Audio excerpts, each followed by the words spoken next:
Good morning and welcome back to the Return Homestead. Today we're back to working on the remodel. We're in the master bedroom and we're going to be working on taking this closet out completely and replacing it with a small alcove that we'll stick our bed into.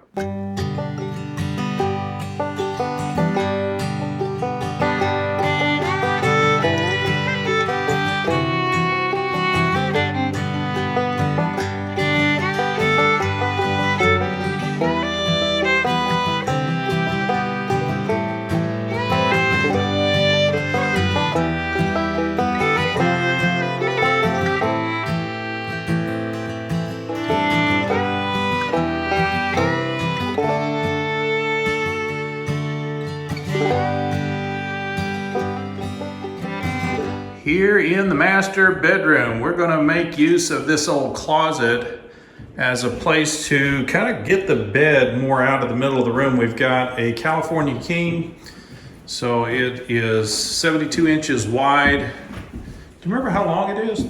We'll have to get that measurement. That'll tell us how far out into the room it will extend. But our main concern was to get it as far out of the floor space as possible. And this little alcove is just really not deep enough for a decent closet anyway. So we are going to repurpose this space. I'm going to take this front wall out. We got to deal with the electrical that's in this wall, make it safe while we're working. Probably going to leave this header section up there. It's not really an ideal header, but it will suffice for holding a soffit. So we're going to build a soffit to allow us to get a flat ceiling inside of this alcove. And we'll mount lights, 2 of them, one above each sleeping position. And we'll be able to put some switches down low where you'll be able to reach that directly from bed so we can have light in bed. On this back wall, this is a standard interior wall on a mobile home, so no insulation. Thank you, sunshine. No insulation inside of that wall. And we want to not only add insulation, but that insulation helps with sound. You can hear the echo in this room right now. The more insulation we get in here, the more that echo will go away. Another major concern about putting our bed in this alcove is just on the other side of this wall is the HVAC. So there's going to be a lot of noise coming from this HVAC that we want to try to mitigate. And again, you can see the hollow wall here. That's not doing a really great job of cutting down on that noise. So we'll be filling this wall with insulation. I'll probably stiffen it up a little bit by sticking some 2x3 studs in here. So we get a little bit more stable wall. We'll shove it full of insulation. I'm going to take off this last stud and we're going to add an additional wall on top of this wall. Now that'll be a 2x4 wall, so that'll give us a good solid wall there. And it will allow us to stick in a substantial amount of insulation. We'll probably put a sheet of polyiso in there, the thickest we can manage, and still be able to squeeze a bat in. And then we'll also stick the bat insulation in there. And hopefully that's going to cut down on the sound from the HVAC substantially on this side of the wall. And we may even add some polyiso on the other side of the wall around the HVAC. Not only will that help with insulation, but also with noise. On this back wall, we're going to be doing shiplap throughout this entire alcove. So everything back here is going to get shiplapped. And we're going to build a pony wall. We'll use a standard 2x10 to cap it off. So it'll be a 10-inch deep wall. We'll bring it up 4 or 4.5 feet. I need to take some measurements on the bed to make sure. And it'll act kind of like the headboard for the mattress. It'll also give us a shelf up above our heads. So we'll have some place to rest books or put a CPAP machine. So we'll put electrical just above that shelf to allow us to be able to plug things in up top. And then rather than having side tables, I will extend the wall around, but build it a little bit shorter. So the wall will, on the side, will only be the height of a side table, just slightly taller than the mattress. And that's where we'll put the electrical. the switches for the lights and be able to put an electrical outlet here with some USB plugs, so we'll have some place to plug cell phones and iPads and other devices in at night. So this should give us essentially a gigantic headboard when we're done that will have side tables on it. It will fit the mattress in between and still give us about 4.5 inches on either side so that the mattress clears the little side walls as well. And we don't use any fancy software around here to figure this stuff out. I mean, it is just basic math, folks. It's addition and subtraction. We take the total width of the space that we have to work with minus the width of the mattress. Then I subtracted the width of the 2 tables that will be on either side. And then also the width of the additional wall that I'm going to be building around the HVAC. And that's how I know that it's going to be 4 3/4 or 4.5 inches of additional space there. That'll make it easier to make the bed. That is going to push the bed about 10 inches out into the room further, but 10 inches isn't going to make or break us. And it will make the bed easier to dress. In the mornings, it would be really difficult to make the bed or put a fitted sheet on it if it was 2 feet back inside of this alcove. So that's actually going to help us out a lot. So step 1, we got to get this electrical that's running through the top of the wall taken care of. So I'm going to have to turn the power off in order to pull this wire back. We'll be separating the circuit over by the HVAC, and then we'll roll the wire up, cap it off, and stick it over here so that it's out of the way while we're working. Now be sure that as you're doing this kind of work, especially if you've never done it before, always learn from your mistakes.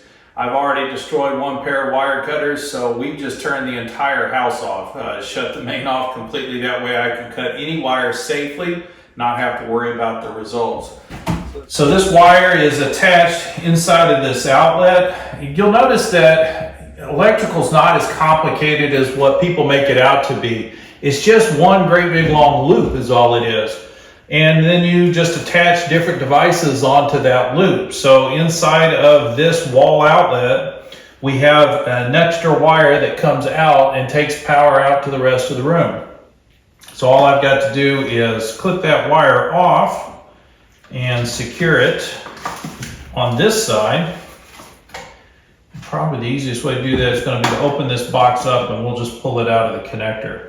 So we did a little testing and discovered that this is actually coming from the circuit box. So this is actually where the power comes into the room.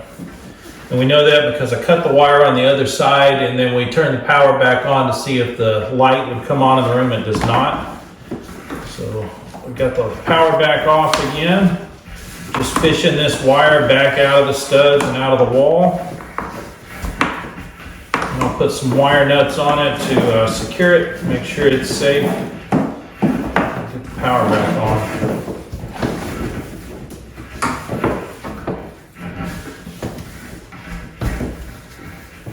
Sunshine photo bomb. Hey kid, you want to help with the electrical? Yeah? Go get me some wire nuts. You're not much help. So that's it. Now this wall is safe to remove. We're going to go ahead and pull the rest of these studs down, and then we can start doing a layout for what we're going to do inside the alcove.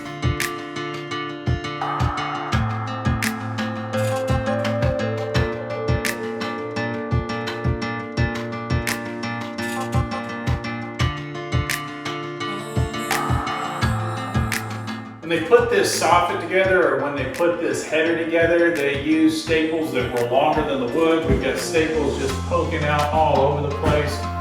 It looks like mobile homes essentially are a bunch of sticks of wood held together with about 1 million staples. Rather than try to cut these off or pull them out, we're just going to cut them off using a grinder.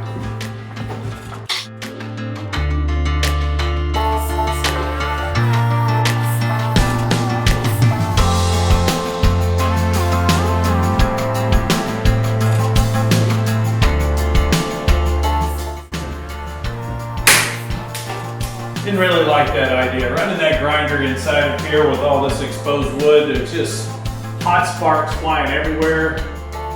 They're getting me on the shoulder and arms. time to clip these off. We put drywall up here anyway, so it won't matter if there's little pieces of the staple still sticking out. We'll still be able to get the drywall to go up. And the drywall will cover all the mess of the staple sticking through.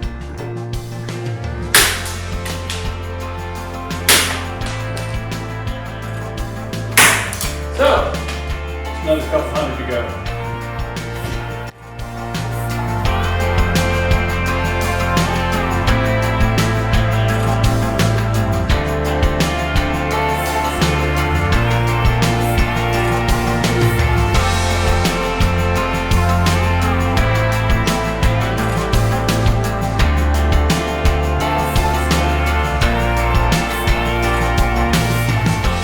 So putting in a soffit here is not that difficult. All we really need to do is to build a frame that will hold the lid up.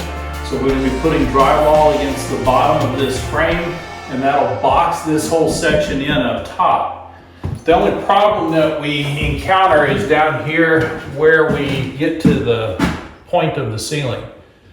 So because of that angle, I've only got 1.5 inches to play with, so I'm gonna have to rip a 2x4 down to fill in just this 1.5 inch section. We don't have to support a lot of weight from it. We just need a little bit right here at the edge just to be able to screw off the drywall.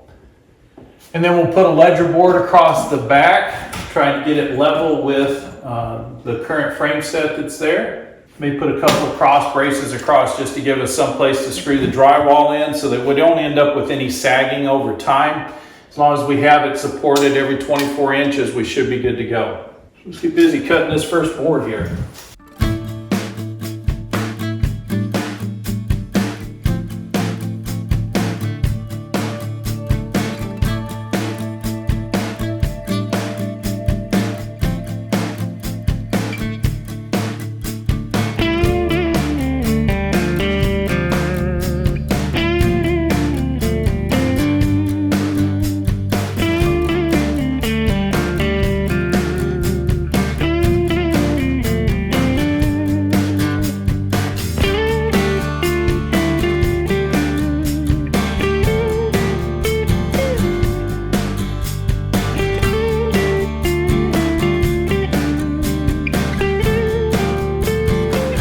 Been watching this time lapse and wondering what kind of crazy stuff is Mike doing there. A lot of what you do in a reconstruction is going to seem like really crazy stuff. There is no real plan here. I'm piecing it together one piece at a time as I go. The idea was we wanted to get an additional wall built up over this wall to cut down on the HVAC noise, and we had the room to do it. So I went ahead and built a frame that will take care of it. We're going to be hanging a soffit lid up here. So I needed some place to anchor the soffit off to, and that's this top plate of the wall that I just installed. We don't need the top plate to go all the way to the top. This is not a load-bearing wall, and that's all going to be soffit up there anyway. There's no reason to extend that all the way to the top. And we needed that top plate to be level with the top plate of the wall that's already in place, or at least this section of framing that matches the angle. Rather than trying to rebuild all that, we just left it in place. And we needed a stud on the inside to hold up the top plate and a stud on the outside to secure the wall to the other piece of framing that's already in place. And so hopefully seeing it from this angle, up close and personal with a little explanation, it makes sense why I cut that top plate shorter than the bottom plate and then nailed all the studs off, butt nailed at the bottom on the bottom plate, and leaving that one stud loose at the top so that it would come out flush with the framing that was already there. Everything is plumb and square. All came out exactly according to plan. Now let's get the soffit put together. So now what we're really doing is building a box up top that will allow us to put drywall up and hold the drywall in place on the lid. It'll also be the support where the light fixtures will go in, so we'll put the lights in that drywall. So I'm gonna be careful where I put studs. I wanna keep things around the edges, and I wanna make sure I leave no studs where those lights are gonna be going in, otherwise I'm butting up against the stud when I cut through the drywall. So we'll put some cross braces in after figuring out where the lights will go, and that will allow me to put a brace, at least one in the middle and probably one toward each end, so we get good support for the drywall. Start by setting a ledger board. This doesn't need any additional support back here. It's just going to be holding the ceiling up. So we're just going to nail it off to the studs in the wall. All right.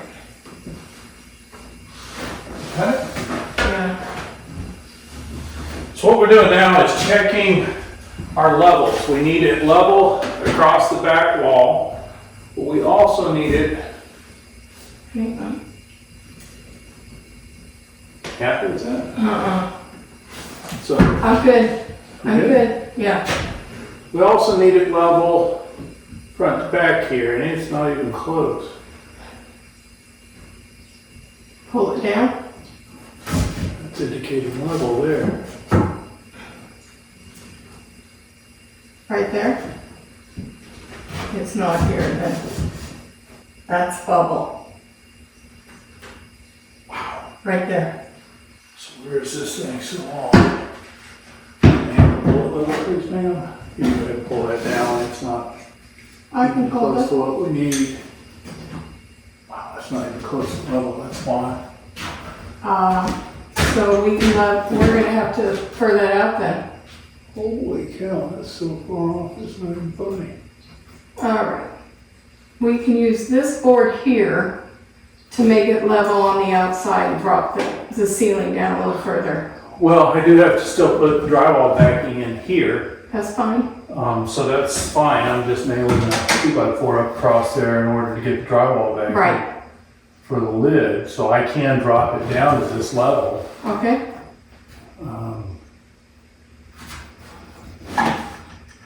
See, that's dead bubble, Mm-hmm. which means it's going to be dead bubble across there. I'm dead bubble.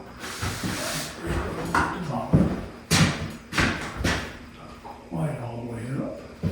Must have caught a staple or something that's holding it, which is good. Mm-hmm. Here. This should be in bubble. That's still in bubble for me. Huh. Mm-hmm. I'm still in bubble. Okay. So sometimes when you're doing remodel work, you want everything square and plumb, and sometimes you have to work to true, meaning if something's already crooked or off, you kind of have to build to that. And we are just not going to pull down this section of framing that's up there on the ceiling already. So we're just going to have to make do.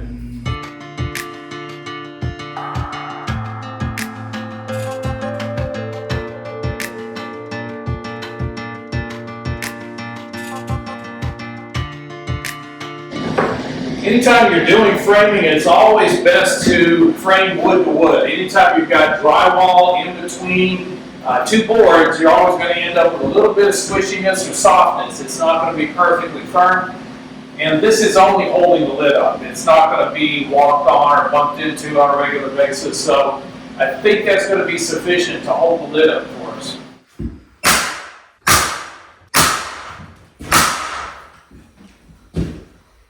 Good.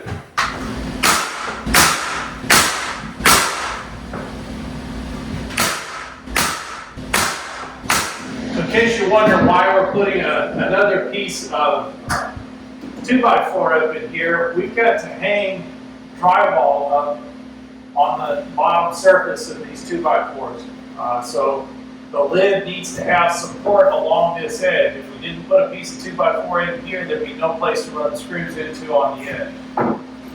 And now let's up in place.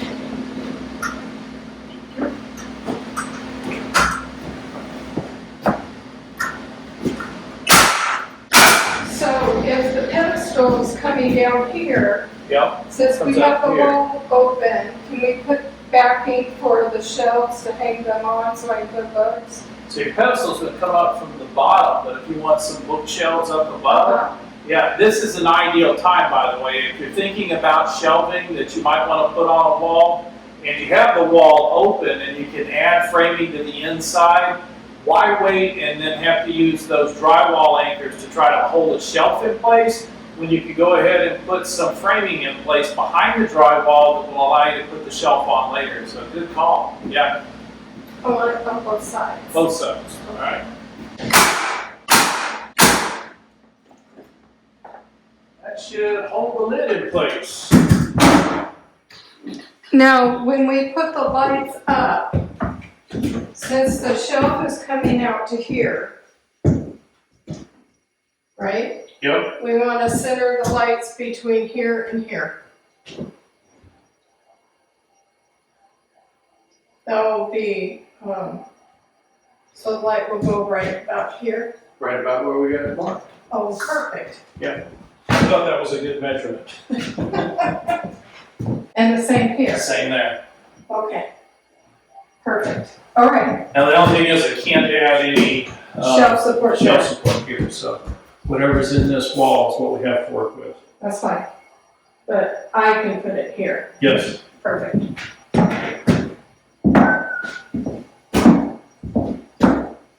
Since that's my side. Got to make sure we get shelves up on Marty's side of the bed. She wants to be able to get some books in here. What, 2 shelves maybe? Yes. What kind of shelving do you want to use? Like we did in the laundry room? Similar, but Those not. big heavy brackets? No, I don't want those big heavy brackets. We want a floating I could shelf? put a floating shelf up or anything. So we'll do like a fridge cleat floating shelf. Maybe. We might just use regular brackets. I haven't even looked. It was just a thought that just popped into my head. If you're going to do that, if you want to hang shelves up here, let's do at least a floating shelf. Either a decorative bracket like we put in the laundry room, or a floating shelf, so you don't see those funky angled bracket things. I don't like those things. I don't like them either. They look cheesy. All right. That's fine. Cool. So where are you going to want those shelves so I can get your supports in? I want them. See, where's my nightstand? So your nightstand is going to come up. We're only guessing because we haven't measured the height of the bed yet. But I'm guessing it's going to be about 3 feet tall. Okay. Your pedestal will come up to about right there. So if the pedestal comes to here, and there's a shelf here, right? Yeah, so the pedestal is a shelf. Okay. Right? So, Hang on, let me grab that. I got a pencil. Good job. So approximately right in here. There's okay, already give me a the shelf. measurement from here to the top. Split the difference.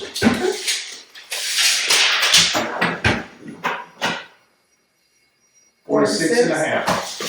So say About 46 yeah. divided by 3. And that's where you want them, 2 shelves. Okay. You know, they'll give me measurement. I don't do math, that's naughty.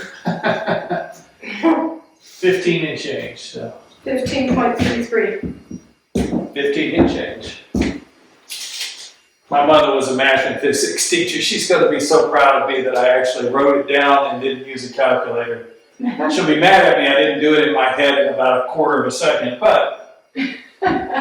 It's 15.33, so give me 16. Show me the next 16. Perfect. Well, no, it needs to be up further because there's going to be fan here. You put the books on the bookshelves? Yeah, they're only 8 inches. 9 So inches. if we leave 10 inches, 11 inches, Okay, 10 inches, that's good. 21 and 3/8 fat. 21 and 3/8, so we'll just do 21 and 3/8.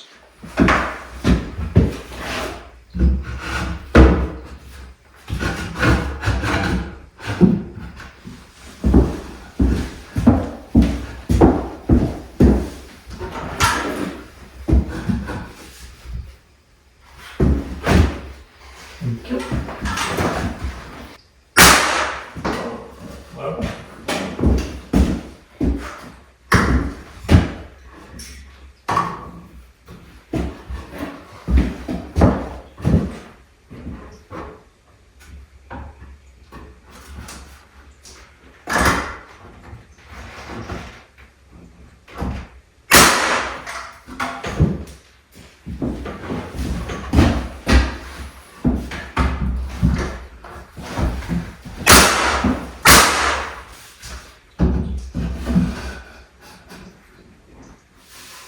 Yep, just like that.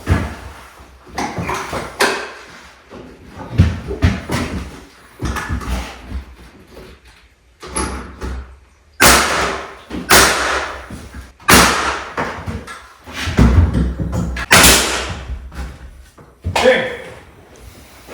Backing done. Well, it's a good thing today all we had in mind was progress. We didn't have a specific goal in mind of exactly what we wanted to get done today, but we have accomplished quite a bit. We got the electrical pulled out of the top of this wall. We removed this entire wall that used to have the closet doors in it. We've reframed both the end of this wall in order to add some more insulation to protect us from the HVAC. And we've hung a soffit up where we can put some drywall in, and then we'll have some support for those can lights that we'll be putting in up here. So that's quite a bit to get done. Plus we added some backing for shelving. So we'll be able to hang some floating shelves from these 2x4s that are stuck in the middle of the wall. So we're kind of planning ahead for how we're going to actually use this space. We do appreciate you joining us for this little portion of the project. We'll get back to this in the next day or so. If you haven't subscribed to the channel yet, please do so. Otherwise, you'll miss out on the rest of this construction. Hit that like button while you're in there, and we'll see you next time.